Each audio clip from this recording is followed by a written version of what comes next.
Добър ден! Днес имаме удоволствието от King България да ви представим един автомобил Toyota Yaris с двигател 1.3 с мощност 87 конски сили, произведен 2009 година с монтиран газов инжекцион King MP48 OBD.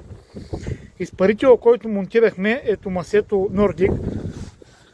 Дюзите са Valtec 30, монтирани под филтъра на автомобила. Компютъра, както казахме, е King MP48 OBD с постоянна OBD връзка и корекция на горивото до 25%, зависимо с колко гориво изисква автомобила. Също така има изчистване на чек лампата, ако случайно светне. Филтрите са монтирани на лесно за смяна място и е лесна тяхната по-нататъчна поддръжка.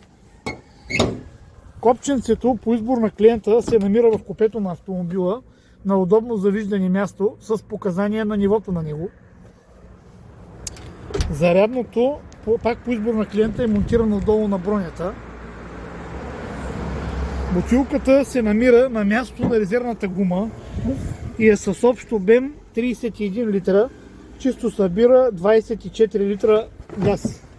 С тях автомобила минава приблизително около 300 км, което е много добър разход за автомобила.